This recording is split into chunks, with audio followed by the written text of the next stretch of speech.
Also, I will point out that the nurse character, the Josh's lady, is upset because she had an audition for Equus Oh, yeah. and couldn't go to their audition. It's like, I don't care if you have an audition for Equus, audition for Equus, audition for Equus, audition for Equus, audition for Equus, audition for Equus, audition for Equus, audition for Equus, audition for Equus, audition for Equus, audition for Equus, audition for Equus, audition for Equus, audition for Equus, audition for Equus, audition for Equus, audition for Equus, audition for Equus.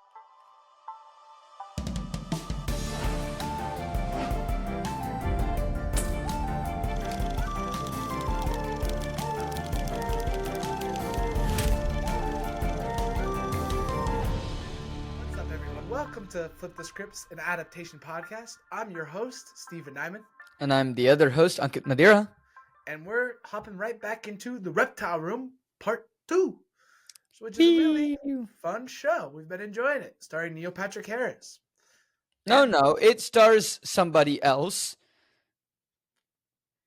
It stars Johnny DeSantis as the bald man.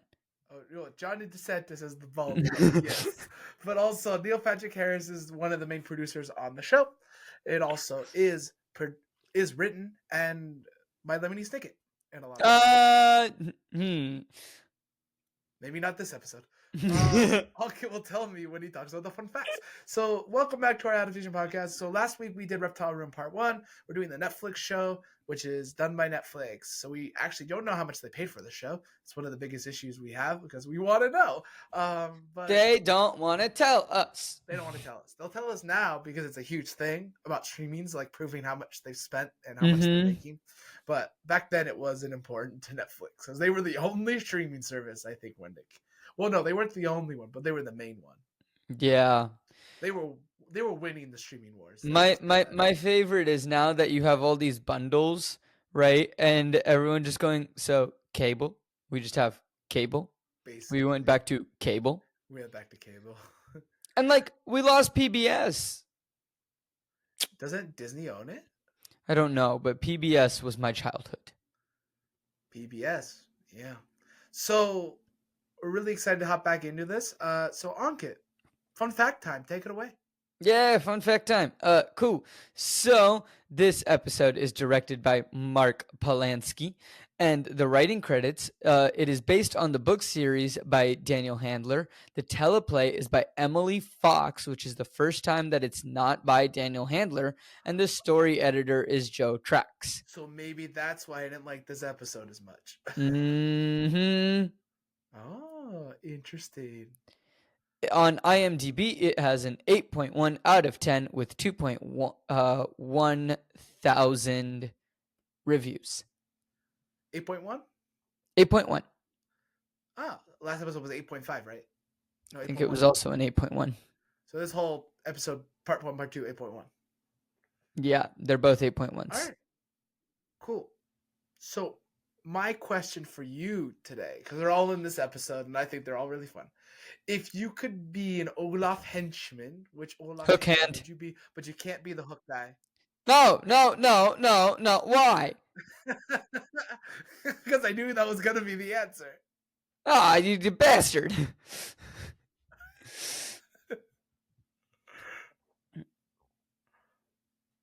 I guess the one who plays the nurse in this episode. Yeah, with all the sarcasm and everything. I guess. I mean, I don't really want to be. I don't really want to be the old lady twins. Or the bald guy. I don't know. The bald guy just doesn't speak to me, but I think he would be a fun character to play. Yeah, I think the hook guy or the bald guy would be really fun to play. I think they're both really energetic and funny. Fair. The androgynous guy is very he has a lot of funny sarcastic comments that I like. Yeah. He's just a sarcastic character. Mm-hmm. All right. Well, that was my question. That was easy. All right, cool. Moving on. We're gonna hop into the adaptation of episode 2. Because this is a second episode and a second part, we will be grading the book today. So we'll talk about the whole Reptile Room as a book, which we did talk about Bad Beginning 2 episodes ago. So if you want to watch our Bad Beginning episodes, you can watch them in the link below. You can watch them on our channel right here. They were 2 episodes ago. Or maybe I'll link it right above my head. So here we are, starting the second episode of Reptile Room. This is not adaptation at all. I just really liked it. I don't know if you noticed it in the theme song. Stephano was singing in the theme song. Yeah.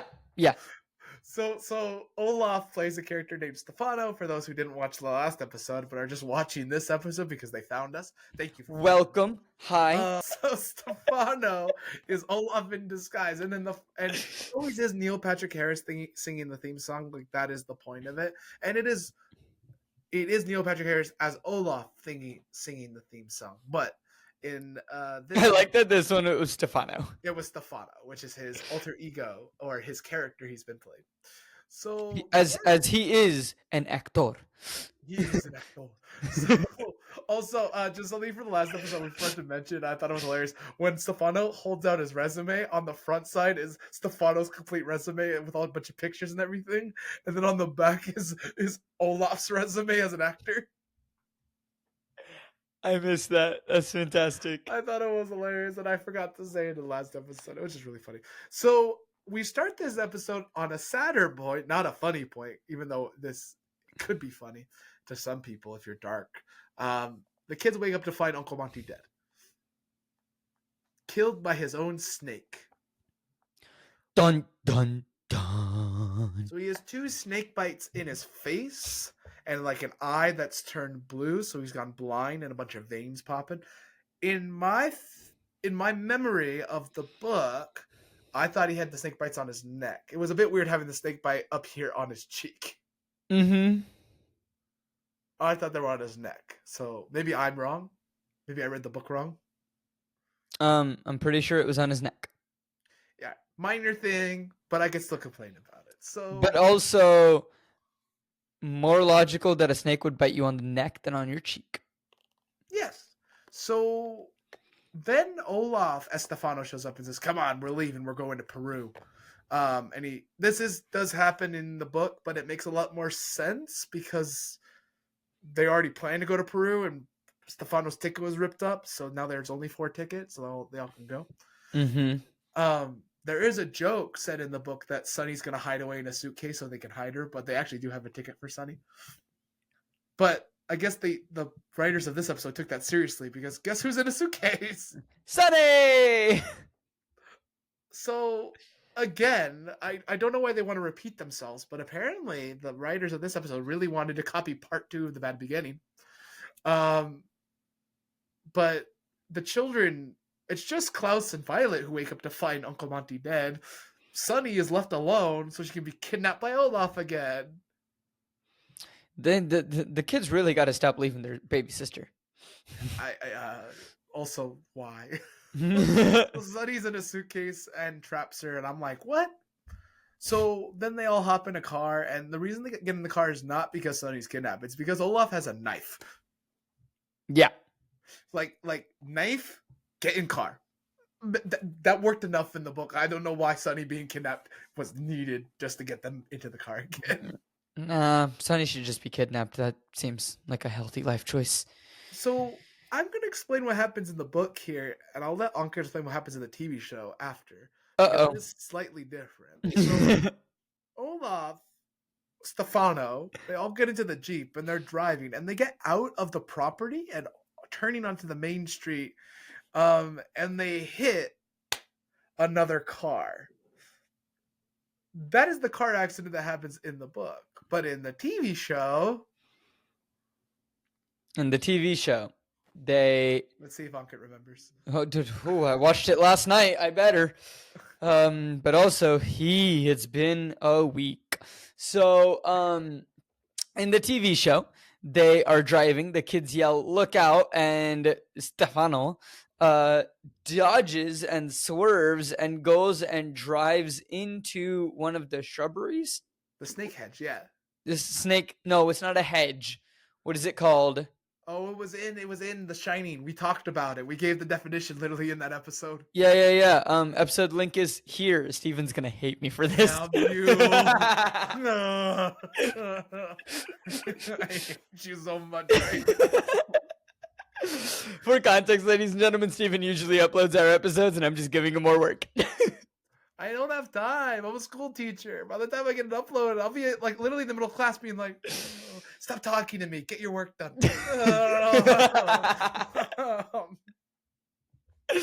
Anyway, yeah, tapestry. No, it's not a tapestry. A tapestry is like the thing that I should try to have behind me.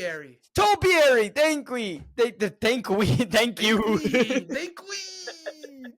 It's a French way to say thank you? No. Because we means yes? I don't know. Thank you.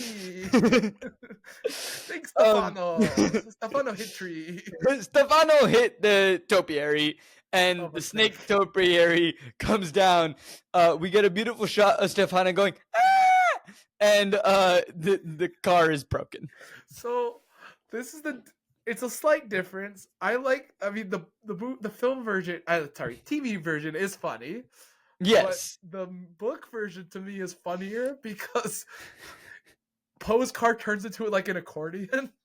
Yeah. But I guess they didn't want to show an actual car crash on the TV. I can understand why they didn't do it. Yeah. Right? And I think like they succeeded in car crash without car crash. So instead of Mr. Poe coming back to bring the children their suitcases and everything, they've decided to replace that with passports, which Stephano steals immediately and we never see again. So Count Olaf now has the children's passports forever now. Canonically, yes. Canonically? Is that true? Book version? I don't think so. I thought it was canonically in the TV show. It's canonically in the TV show, but in the film, in the book, no such thing. Oh, in the book, the passports don't even exist. Yeah. I don't even know if you need a passport in this world to go to Peru, so. Dude, I'm still confused on where these kids are. Well, if they can take a boat to Peru, maybe they are in South America already? But you could take a boat to Peru from Europe. True. Or you could take a boat from Peru from Florida. You could also take a boat from Peru from the Philippines. Yeah, Florida would make sense with all the swamp that's around. I don't know where they are. Good question. I wonder if in the series we ever get told the name of said city. But he also might have left it vague. We do get names of places like Lake Lacagos. I'm not saying we don't get names of places. I'm saying we don't know what city they are in. That's true. So they tell Poe that it's Olaf, and it's like, it's Olaf, Mr. Poe, you gotta believe us. And Mr. Poe's like, oh, if it really is Olaf is different. Olaf has a short beard and one eyebrow. Ladies in context, not ladies in context, ladies and gentlemen, for context, Poe is a dum-dum. Well, also, I think in the book, it's like he's clean shaven and has one eyebrow. Yes. Is how it's supposed to be. But apparently in the TV show now he has he's short beard and eyebrow. So it's a bit different. Also, okay. It's really funny because the children are like, yeah, he shaved it off and grew his beard. Like, it's that easy. It's that simple. And that's true in both the book and the TV show. But they're like, he can't get rid of his tattoo. He still has a tattoo on his left leg. And they make Stephano lift his left leg up so they can see the tattoo. Which happens in the book. And it's not there. Now, correct me if I'm wrong, Ankit. This might be a TV show continuity error or the way I'm reading the book. I believe the tattoo is on his left leg, but it's on the outer part of his left leg where his Achilles heel is, not on the inner part. I don't remember, but either way, in the book, they don't see it either. Well, no, but I'm saying where the tattoo is not on the inner part of the ankle. It might have been on the inner part of the ankle. I don't remember where it was for the first two episodes. Okay, maybe I'm remembering from the Jim Carrey version because the Jim Carrey version is on the outer part. Maybe. We'll take a look in a future episode when we see the tattoo. Where's the tattoo supposed to be? Obviously, Ankit told us a really cool fun fact last week. 2 weeks ago, where we found out the tattoo is real. Because Neil Patrick Harris was so tired of waiting. Well, so it's not real yet. Oh, okay.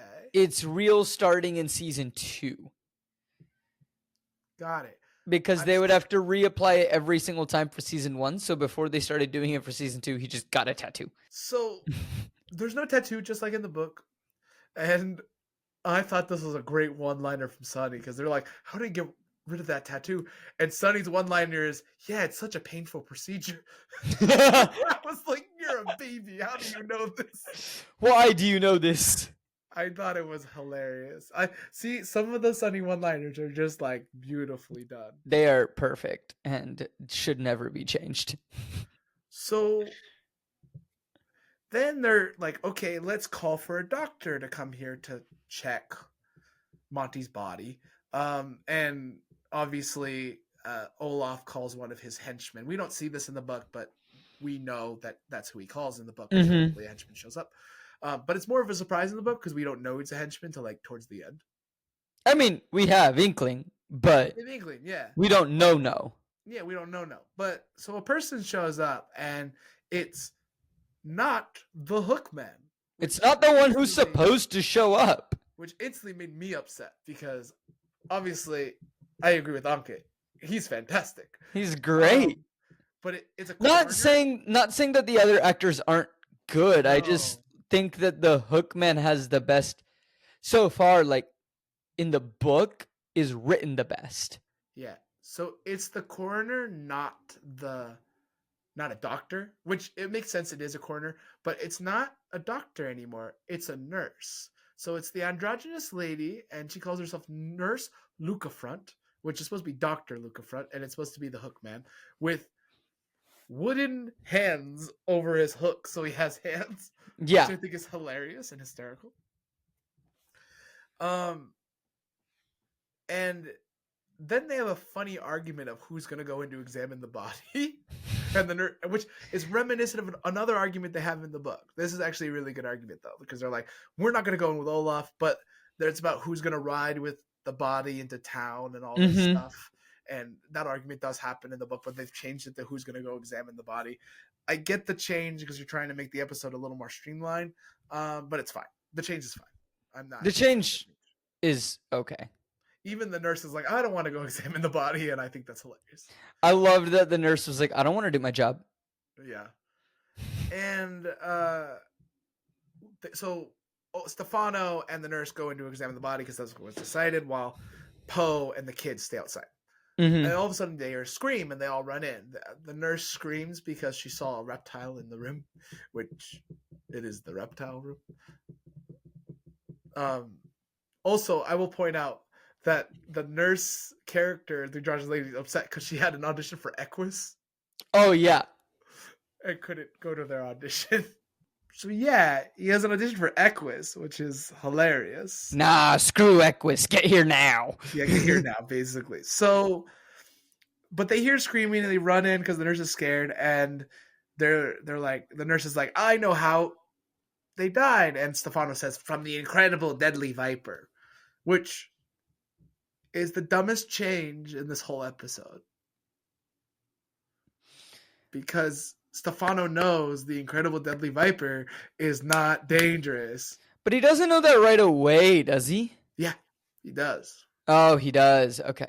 So the whole point of this point in the book is they're supposed to accuse the Mamba Demal of killing him.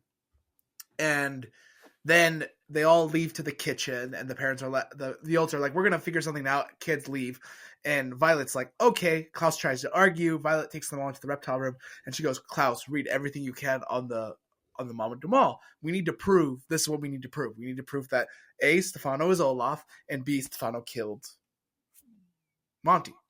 Yeah, it wasn't a snake. So that's what should happen, but it doesn't. Almost, it's weird. Then they try to go leave because they're like, oh, let's go call the police. Stephano says, no, we can't have anybody leave. He's like, we're all in quarantine. And he's like expecting everyone to show up because the snake's on the loose. Stephano also says, I don't know anything about snakes. Mm-hmm. And the rest of his henchmen are in the van playing poker. Yeah. And he's like, I like how all the rest of the henchmen are also there, And then that made me more upset that it's not the hook-handed man. Well, because it was such an easy change to make it the hook-handed man.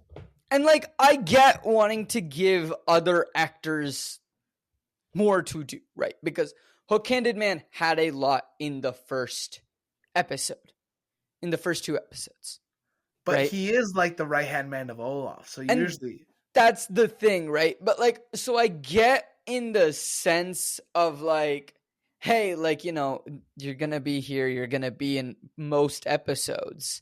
We would love to spread the love, right? And I completely get that, right? And I am okay with that. And if I was an actor being in that, I would have loved that, right? Because I would have been like, cool, like, you know, it's not every single fun little thing of craziness is going to the same guy.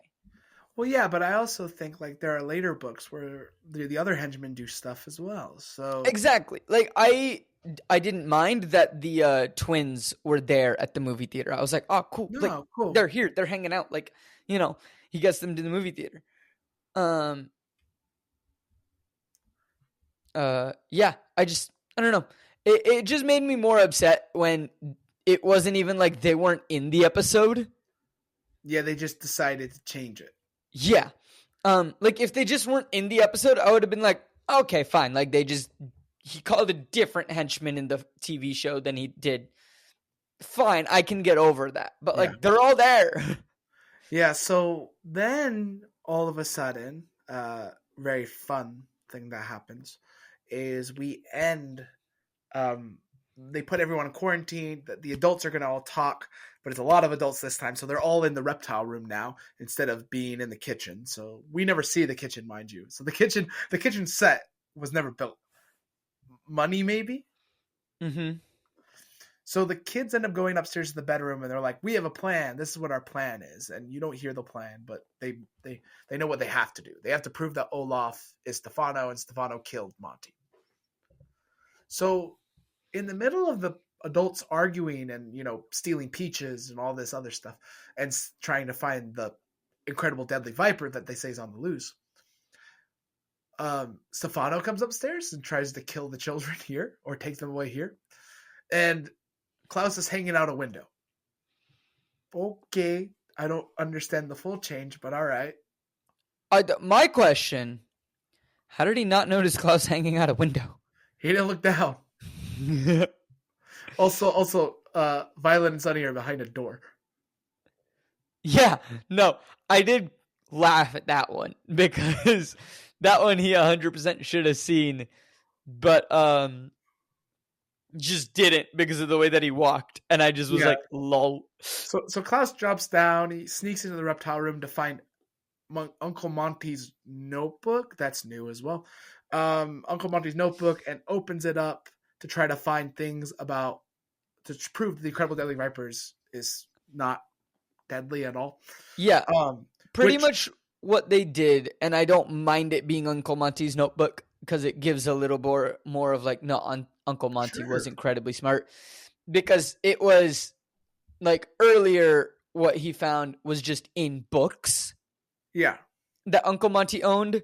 So I didn't mind it just shifting to Uncle Monty's notebook and the information is in Uncle Monty's notebook. Like, it makes it easier to condense the information into one place. I'm fine with that. Here's my issue. Here's my issue with that. Here's my issue with the other changes that are about to happen. And here's my issue with this whole episode. The brilliance of the children, the brilliance of them, is supposed to be on full effect in the second half of the book. It's not. I could find something in Uncle Monty's notebook about the incredible deadly viper because it's all organized. The thing is, Klaus reads a book so quick, he finds the information on the Mama Dumal. It shows his brilliance, and he's able to prove that it didn't kill Monty. Mm-hmm. Sunny has her own brilliant moments in this book that are kind of not there. And so does Violet. Violet also has brilliant moments in this book that also aren't there. Kind of get overshadowed. So there's this whole... I think the problem became making it the incredibly deadly viper and not having it stay as the mumbo jumbo or Mamba Dumal. Mambo Dumal, Mumbo Jumbo. Mamba, Mamba, like the black mamba. Mamba Yeah. Dumal. So Kobe. Sure. All right. We'll call it Kobe. So then we get the saying back at the ranch. Now, it was exactly like it is in the book, except for one thing. The back of the ranch was not supposed to switch to the adults' conversation. It was supposed to switch to what Violet was doing. So, because Klaus and Sunny were doing one thing while Violet was doing something else. Right. And it doesn't work that way. So, what happens in the show, which I think, what happens in the book, which I think is a lot more interesting, is Sunny's guarding the reptile room, preventing anybody from coming in. She'll bite all of them. And then Klaus is there reading the book. And Violet's like, Klaus, make a distraction to prevent people from finding out what I'm doing. And Klaus doesn't know how to do a distraction. She's like, you're so smart. You read so many books. How are you bad at this? And I miss that because there's such a good character moment for these two growing and everything. How are you bad at life? But Sunny is the one who figures out how to make a distraction. So she plays with the Incredible Deadly Viper and makes it seem like it's killing her. They really do that in another way outside now the reptile room in the hallway. Sunny now plays with the Incredible Deadly Viper, but she's not even playing that it's hurting her. She's not doing anything. It's just enwrapped in her. So it's proving that it's not dangerous, but at the same time, it's not distracting people enough to prevent Stephano from going to find Violet, who's literally broken into his thing to find all the weapons, the murder weapon. Yeah, it doesn't, but obviously it did enough of a distraction because Violet picked that lock quick. Yeah, in the book, there's a whole thing about her. Violet's inventions in the book take time to work, usually, and that's more interesting. It's a lot more like trial by error, where in the TV show, it seems to work on the first time. Nah, it's because she's a genius. But they needed Sunny to like bite into it to help her open it. And I'm like, Sunny's with Klaus. Why is Sunny with Violet? I don't know. All right, so that's where we're going to take a snack break of Violet opening Olaf's case. Hello, everyone, and welcome to the snack break. I hope you are all enjoying this episode of Flip the Scripts. If you are enjoying this episode, please make sure to hit that subscribe button on YouTube, hit that like button. It really does help us out. And if you're listening on any of the podcast apps like Spotify, Apple Podcast, anything like that, be sure to hit that follow button. Leave a rating or review. That really helps us out a lot. And thank you so much to anyone who has already done this. Thank you to anyone who will do this in the future. It really, really does help us out a lot. Now, if you would like to gain access to some bonus content, you can do so by heading over to patreon.com/coopforge. And speaking of patrons, I want to give a big shout out to Lucy Sadler, who increased her patronage to the production manager level. Lucy, thank you so much. It really means the world to us. And thanks to you, we're able to do bigger and better things, hopefully, that you, the listeners, will enjoy. So, listeners, if you sign up for the Patreon, you get access to different types of bonus content, like access to our notes, access to some bonus videos, bonus audios, different things like that. You also get access to everything from all three shows hosted here on Co-op Forge. So not only do you get content from Flip the Scripts, you also get it from Post Finale and Seattle Across the Pond. So again, if you want to sign up, it is patreon.com/coopforge. So patreon.com/CO_OPFORGE. Now, if you want to help out the show in a non-monetary way, that's great as well. Thank you so much. The best way to help grow the show is just reach out to a friend and tell them about the show. Word of mouth is a fantastic way to grow the show, and it really does help us out. Just reach out and be like, hey, you love books, or hey, you love movies. There's this show called Flip the Scripts. It's new, it's fun. The hosts are really funny, they're silly, they get into arguments sometimes, but at the end of the day, they're taking a look at adaptations and all types of adaptations. It really does help us out, and thank you to anyone who has done this already, who will do this in the future. And also be sure to follow us on social media. You can follow Flip the Scripts at Flip the Scripts Pod on Instagram and Facebook, and you can also follow Co-op Forge, which we post content from all the shows here on Co-op Forge on Instagram, Facebook, and TikTok, and that's at Co-op Forge, so that's CO_OP Forge. It really does mean a lot that you are all listening to this episode. So let's get back into it. So we cut back to like the two different scenes that are going on. You know, Klaus finding out that the incredibly deadly viper isn't deadly, and he proves it, and then all of a sudden, out of nowhere, Stephano proves his excellent, beautiful snake knowledge, and then Sonny goes, "Aha!" Which is hilarious because Sonny's the one person in the room who knows. Hey, wait! You said that you didn't know snakes, but you're lying. And Klaus proves to everyone that Stephano's lying. That was the first beat of evidence they needed to prove to Mr. Poe that Stephano is Olaf. Now, Olaf's not surrounded by 19 henchmen. I know there's only 5, but he's not surrounded by his 19 henchmen all supporting him. He has one in the room, which is why it works. Because at any point, it's stupid because the henchmen could literally just pick up the children and run away and like knock out Mr. Poe. They outnumber them, which is why this scene doesn't work. Like, the way they wrote it in this episode, I'm like, do you realize how stupid you are for adding them to the episode? You just don't need them to the episode. Like, just let them not be in the episode. He only has one henchman. Have the one henchman. Yeah, and you don't even know it's a henchman until, like, the end of the book. Right, and, like, sure, fine, we know that it's a henchman. I can live with that, right? I can live with knowing that it's a henchman. But don't have the henchmen outnumber the good guys. I will also say it's hilarious that Poe finds out Poe's freak out when Sonny's with the snake is like perfectly from the book. Oh, dude. Who is playing Mr. Poe? Give me a second. Okay.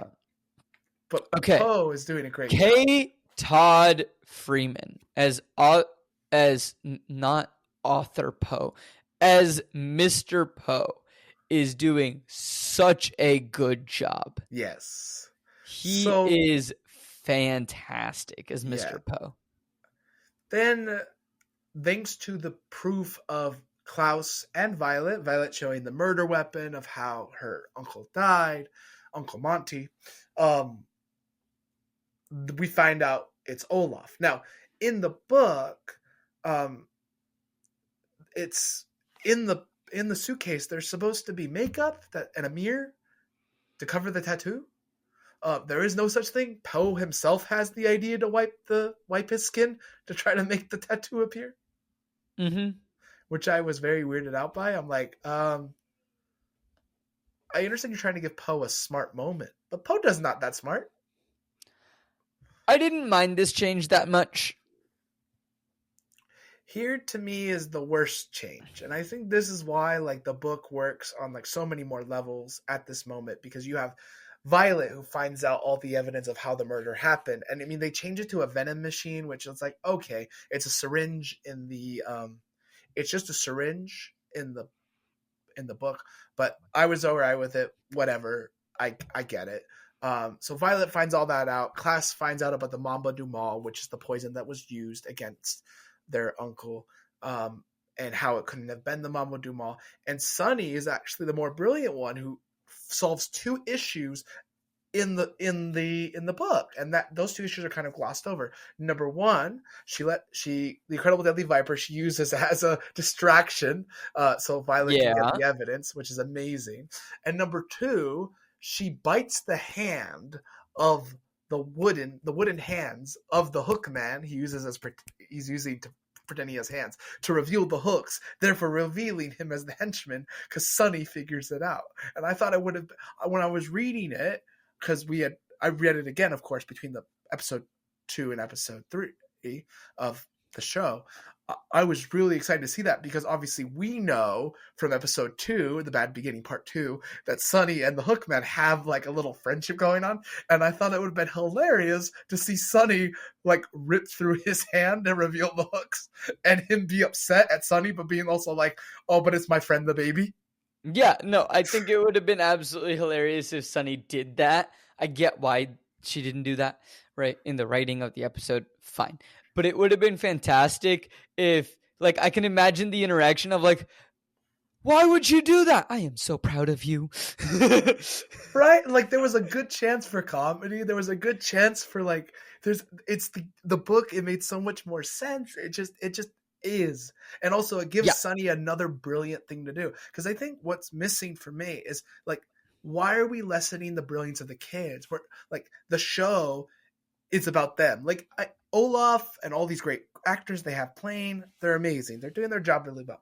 But the kids are the main characters, and we need to see their brilliance. And to me, you're half doing it, and it's like, why can't we just see it all? Mm-hmm. Why can't we just see all their brilliance? Fair. I get where you're coming from. I also get where the TV show runners are coming from. Right? But I think the biggest issue for me in this episode is the henchmen outnumber the kids. Yeah. So that's another thing where like the henchmen can easily just knock out Mr. Poe and then take the kids and run away. You're telling me you can't knock out the person who's like, oh no, call the police. No, get her away. No, that's gonna happen. No, you gotta do that. Like you can't knock out that person. No, apparently not. So you were a horrible henchman. Then the henchmen reveal themselves and they're like, yeah, we've outnumbered you. And then all the reptiles fight back. I did enjoy this. I did enjoy it. It's a change, but it's enjoyable. It's a change, but I was like, yeah, revenge for Uncle Monty. But here's where they cause their own issues to me, where it's like, why do they keep changing things where they have to fix it later in an episode? Like this is the only reason reptiles had to fight back is because they put the more of the henchmen in the episode. The reason other stuff happens because they change here or there. It to me, stop making your own issues. We've talked about adaptation. We've talked about adding before, where I'm okay if you add things if you keep it in line with what it's supposed to be. Mm-hmm. Like we complain so much about the Ender's Game. Ender's Game. Well, we complained about it a lot. Like, yeah. But because they changed the ending, where it's like, what the heck? Where it's like, this is like, why are we changing? Where it's like, you're sacrificing the brilliance of these kids for a gag. Yeah. So I enjoyed the reptiles fighting back, but at the same time, I'm like, you could have just had two henchmen, and the reptiles could have still fought back just the two henchmen. Mm-hmm. It could have been interesting. Then Olaf and all his henchmen start running away. Now this is a really big change that I'm like, what? I don't even understand this change. This is the change in the book that I'm like, this is the change in the TV show where this is so not the book that I was so confused by it. So in the book, I'm just going to explain what happens in the book really quickly, and then we can keep going. Okay. But in the book, they go to run after Olaf, and Poe stops them and says, no, we're not chasing that man. I'm going to call the police. And that's the end of it. Olaf escapes. In the TV show, he lets them go chase him. Yeah, big problem. If I was Olaf and I saw the children who are chasing me and I want the children, wouldn't I just turn around and be like, oh, thank you for chasing me? Yeah. Probably. Like Seems it was logical. It was such a dumb change. Also, The Shining. Like, we really had to go into hedges just like The Shining. Yes. Yes, we did. The hedges don't exist in the book at all. There's no hedges. There's topiaries. There's no hedges. And Olaf finds a hidden door and escapes. The children don't find him. Yep. Like, they could even stop him, though. Because remember, everyone, Olaf has a knife. Yeah. So what would have happened if the children caught him in the maze? Whoopsies. Sonny's got 9 toes. That's what I'm saying. No one thought about this. This is the most stupidest change in the whole show. And then they say the name Count Olaf, and a hedge opens up. The lady who's dressed in gold comes Josephine. down. Jacqueline. Or Jacqueline. She shows up and she's like, I'm gonna go after Olaf. Here, you guys go after these people. Oh, you're gonna go visit Aunt Josephine. Josephine's the next. Josephine's guardian. The next guardian. That's what it is. So she's gonna go after Olaf, which is great. Like, that's cool. Except why do I care? Why do I care? Why do I care? Like she's not in the show, and she don't like. So and she's like, I'll get that thing back for you, Klaus. The little telescope. I'll get it back for you. And it's like, oh, okay, cool, because Olaf stole it because he wanted it for some reason. All right. And so she ends up going. She sends them, and she says, "You're going to go to Aunt Josephine." They go back to the house, and they meet Poe again. And Poe's like, "We're going to go to Aunt Josephine." And the one character that I was missing that's in the book that I think is hysterical was Bruce. No, Bruce. Bruce not be here. So Bruce is a guy who like smokes cigars, who's part of the people who come and take all the snakes away. Bruce also tells them that it's a bit darker in the book because he's like, if the snakes don't find homes or the reptiles don't find homes, they'll put them to sleep. Right. So it's like a very sad ending for the children. I think even more sad in the book than it is in the TV show because they don't know where they're going. But now in the TV show, they know they're going to Aunt Josephine. We know where they're going because there's always a letter at the end of the book that you can read that he writes to his editor. Lemony Snicket writes to his editor telling us where we're going next. Oh, I don't get that in the audiobook. Oh, you don't? Oh, it's really cool. I'll have to send you a picture of what it looks like. Yeah, or at least like I don't think I get that in the audiobook. I haven't heard it. Well, there's a letter. It's like 2-3 pages after the ending. It's a letter to the editor after like it's a page of like explaining who he is, a little bio, and who his illustrator is, and then there's another page afterwards, a letter to the editor where he's like kind of like the investigative journalist almost kind of thing, where he's like, meet me here at Lapagos. I'll give you the paperwork for the next section of Baudelaire Children, where we talk about Aunt Josephine's house that blew up. So like it's a really interesting, like the letter to the editor is actually a really interesting thing. Yeah, send me a picture. And I'll maybe I should just send you every version so you can just read it before every episode. I mean, like it would be cool. I haven't read or listened to the third book. I haven't got the third book either yet, so I mean, yeah, we have time. So, yeah. They are going to Aunt Josephine. It's true in the book, but that's not said now in the book. I like the end of the books where it kind of leaves it open, where you're like, where are they going to end up next? Then we cut to Jacqueline, and Jacqueline's catching up to Olaf. She ends up at the Prospero, which I love that name for a boat because Prospero's from The Tempest, Shakespeare. It's a good name. So she ends up at the Prospero, and her and Olaf have a weapon fight, which I think is really funny. Yeah. And he's like, you have a harpoon gun? They fight each other. Olaf ends up escaping. Jacqueline fails, which is funny. He jumps through a porthole. And who knows where he ends up next. He'll come back. It's Olaf. We're going to find out. They're now traveling to the next location. They're sad about Monty's death. And I thought this would be the end of the episode. But then we cut to Lemony Snicket, the narrator, in the middle of the reptile room, which is empty now with a bunch of cloths, and it's really sad, and it looks very depilated. And he talks about the sadness of an empty room, the sadness of nothing that wasn't there, or the sadness of people not being there who were supposed to be there. And the sadness of love not available in a place that used to be filled with love. Exactly. And the actor did such a good job. I just wish we had more time with him and the children to show that love more.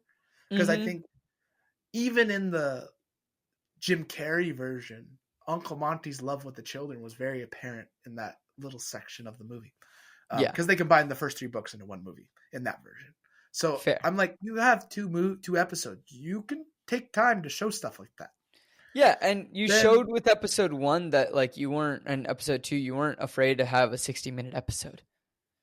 Yeah, these were both 43. I think so. Yeah. Like you can extend credits. Yeah, extend the runtime a tiny bit. Yeah. And yeah.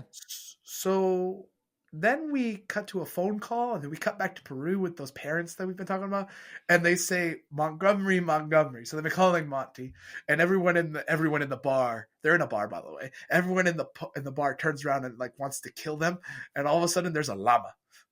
Or alpaca. We're arguing whether it's a llama or alpaca. It might be a llama. I just don't really know what the difference is between the two. Llama's a bigger version of an alpaca. Okay. We're going to look this up. Llama versus alpaca. What's the difference? All right. Llamas are larger and heavier. Appearance. Llamas have longer ears and a larger head, while alpacas have a smaller, softer appearance. The wool. Alpacas have finer, more uniform fleece and personality. Alpacas are more shy, while llamas are outgoing. So I'm going to say that it was a llama because it was at the bar. And it was in a clown costume. Yeah, poor llama. Yeah, so there was a llama there. That was the end of the episode, which to me, like, obviously not in the book at all. I was just like, what the heck? I mean, mystery, I get, but as an adaptation choice, still weird. Yeah. Okay, so that's the end of episode 2 of the Reptile Room. Let's rate the book. So the book, the Reptile Room. On a scale of 1 to 10, Ankit, go for it, buddy. Probably give it an 8. I want to say an 8.5. I like it better than the first book. I think I'm willing to go up to an 8.5. Yeah. It develops the characters more. You get to know the kids more. I love Monty as a character. You get to see like a really good use of dramatic irony. I think the narration's getting funnier. So I think it's just I think we're just getting used to Lemony Snicket and the way he writes the series is part of it. But also I think episode 2, the Reptile Room is just such a more fascinating book than The Bad Beginning. Yeah. Because it's like the mystery of the death is such a good thing to play off of. Mm-hmm. I mean, we all know that Olaf killed him. Oh, we know, but how did he do it? How did he do it? Yeah. Then what do you rate this episode as a episode, not an adaptation, as an episode? I'd probably rate it like a 7.75. I could agree to that. Yeah, it's a good episode. It's funny. It has good, moments. Solid episode. It has moments. In the terms of the TV show, it fits in line. It doesn't break any continuity of the TV show. As an adaptation, though? As an adaptation, I'd say 6. Yeah, I could agree to that. It feels like a lot more of the adaptation was sacrificed in this episode than previously. It feels like they keep making changes and they're having to fix their own problems because they keep making changes. It's the same issue I have with Harry Potter, which we'll get to one day. But it's the same thing I have with Harry Potter where they make a change and then they have to fix their own problem because they made the change. Yeah. Like Dobby. Dobby's the biggest adaptation blunder in all of Harry Potter. Really? Dobby? One of them. I would argue that it's movie 6. Oh no, movie 6 in totality, yes. Just movie 6, which then causes the problems for movie 7 and 8. That's true. You're not wrong. But Dobby is one of the biggest issues of adaptation. Look, Dobby's an issue, but like, yeah, you're right. The whole movie 6. Okay. The whole movie 6, which causes the problems for 7 and 8. Yeah, but we're talking about this. I think for me, I like this whole parent thing. I love the whole spy thing that's intertwined. But to me, that's additional. Get through the plot. Let's get to the plot first and then add. And I think the thing that brought this episode down was like a big thing was it didn't seem logical that all the henchmen would be there. That was my, again, like, and I've said it, it's the biggest gripe. Because why would you wait around that long? If all the henchmen are there, bring them in, knock out Poe, kidnap the kids, leave. Yeah. No, literally, it's that. That's all it is. It's that easy. All right. Get them on the boat to Peru. Bye-bye. Done. That is the end of our episode. Episode 2 of The Bad Beginning. Next week, we'll be hopping into The Wide Window, which I've never read. So this is the first book of the series I have never read. So I'm excited to hop into a new book because I've read the first 2. I never got to I stopped reading after that as a kid because I got into other books. So we're really excited to hop into The Wide Window. If you agree with us, disagree with us, tell us in the comments below. Please like, subscribe, all the things. If we hit 500 subscribers on our YouTube channel, which is Co-op Forge, Steven and I have decided that we are going to suffer for your entertainment and read and watch the Twilight series. And we will even read the extra book. There's an extra book? I thought there were 3. There's a new book. It's a new book that apparently that she wrote. That is I thought there were 4 books. Are there 4 books? I thought there were 3. There's 4 books. It's like Twilight, New Moon, Eclipse, and Breaking Dawn. There's 5 books. So the 5th book is Twilight again, but from the perspective of Edward. Okay, but I've heard that book is actually decent. We could read it though. But I mean, isn't the Twilight just like a bad version of Grey's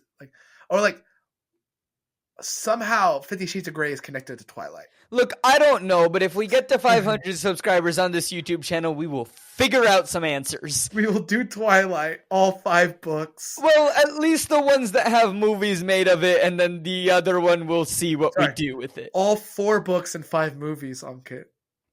I do know that there are 5 movies. Because they decided to do the Harry Potter thing and break the last 2 movies into 2 parts. I don't know. All I have understood is that there are werewolves and vampires, and the acting in the movies is rough, and the actors were not given a lot to succeed. Hey. Yeah. All right. So thank you so much for watching us. Again, get us to 500 subscribers. We'll do Twilight, and you'll see us complain forever. And then we'll move on to another goal. But thank you so much. We really appreciate it. We're really enjoying the series of Fortune Events. We are going to get through the entire season 1 before we hop into something else. We'll take a break. We'll do a couple one-shots, and then we'll hop back into season 2 eventually later. So we're going to get all 4 books. So the first 4 books, and then we'll move on. So thank you so much for watching us. Have a lovely weekend, night, evening, whatever day you watch. Have a lovely day. And if you're listening to this late at night, I hope tomorrow is a lovely day. There you go. All right. Bye, y'all. See ya.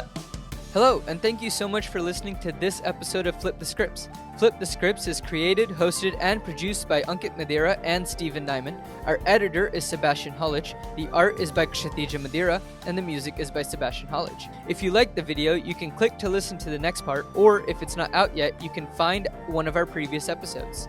Or if you want to check out some of our other content, here's a fun video from another one of our shows. Don't forget to subscribe, hit that like button, comment, and hit that bell icon to get notified of all of our content when it releases. Subscribe to our Patreon if you want bonus content. Links to all of our social media and Patreon are in the episode description down below. Thank you for supporting our content. Come back next week for more shenanigans from Co-op Forge. New episodes for Flip the Scripts release every Friday, Seattle Across the Pond every other Thursday, and post finale every Wednesday. Thank you so much for listening, and we'll see you soon. Bye now.